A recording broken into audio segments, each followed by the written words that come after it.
कृष्ण जन्माष्टमी का पर्व लोग बड़े उत्साह से मनाते हैं। जगह जगह झांकियाँ बनती है, व्रत भी रखते हैं लोग। उत्साह देखते ही बनता है, लेकिन ये सब बस एक समारोह होता है।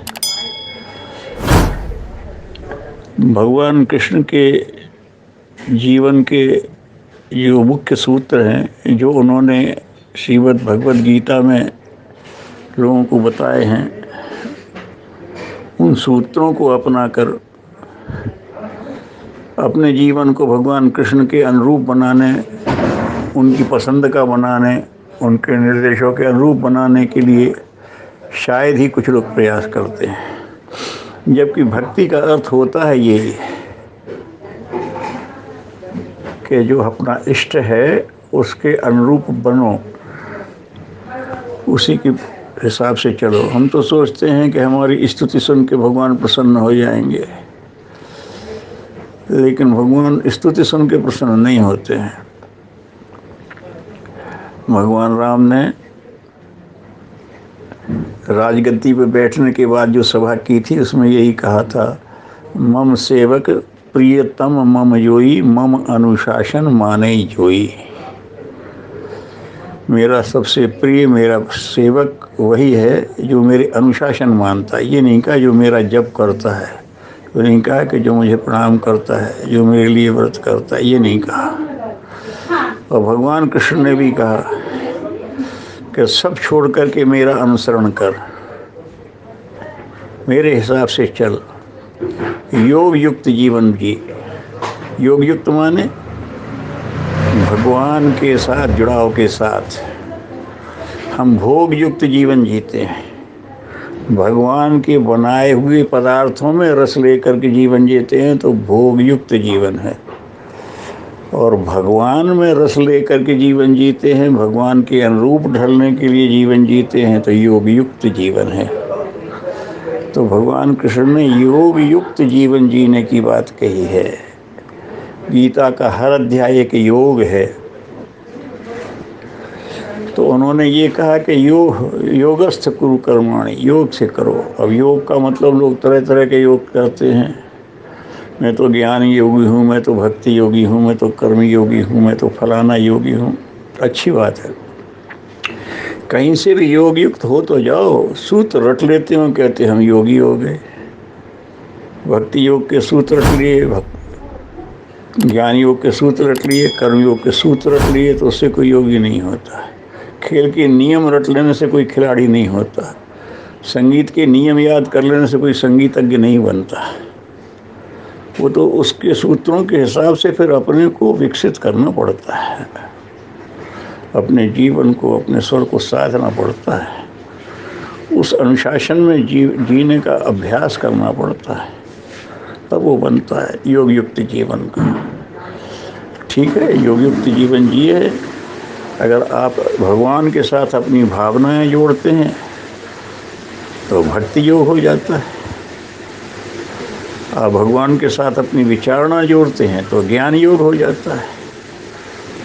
अगर आप भगवान के लिए पुरुषार्थ करते हैं तो वो कर्म योग हो जाता है। योग है ना, जब ईश्वरार्थ कर्म होगा, उसी के अनुशासन में, उसी के अनुरूप स्वयं ढलने के लिए, उसी के अनुरूप समाज को बनाने के लिए, संसार को बनाने के लिए, तो वो कर्म योग हो जाएगा। और अपने विचारों में से और खुराफात निकाल करके भगवान क्या चाहता है, भगवान कैसे सोचते हैं, उन्हें क्या नहीं है, उनके हिसाब से जो चलते हैं तो ज्ञान योग हो जाता है। ज्ञान का लक्ष्य अपना अहंकार दिखाना है, एक दूसरे से बड़ा सिद्ध होना है, तो ज्ञान योग नहीं है, ज्ञान भोग है फिर वो।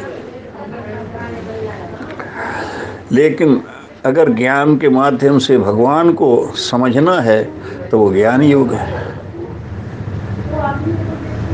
ऐसे ही भक्ति के बारे में भगवान ने कहा है, कृष्ण ने कहा है कि तामसी भक्ति भी होती है, राजसी भक्ति होती है, सात्विकी भक्ति होती है। तो भगवान से जुड़ने की बात है, तो भगवान कृष्ण के जन्मदिन पर लोगों को भगवान कृष्ण के बताए हुए नियमों को अपनाने का प्रयास करना चाहिए। हर वर्ष एक नियम बनाए तो कहीं के कहीं पहुंच जाएं। और परम पूज्य गुरुदेव कहते रहे कि ये जो समय है, वर्तमान समय, ये राम की नीति का नहीं है। सब कुछ मर्यादित हो तो मर्यादा पुरुषोत्तम का जीवन जिए, लेकिन यहाँ तो कदम कदम पर कुचक्री फैले हुए हैं। मर्यादाएं तोड़ने में ही आदमी अपना बड़प्पन, अपनी समझदारी मान रहा है। तो फिर कृष्ण की नीति है अपनानी पड़ेगी, कृष्ण के ही जीवन को। तो आज का जो समय है, ठीक है, राम हमारे प्रेरक हैं, उनके साथ उनके मर्यादा तो रखना चाहिए। तो कृष्ण ने भी रखा है। भले लोगों के बीच में वो उनकी मर्यादाएं रखते थे और दुष्टों के बीच में उसी तरह का करते थे।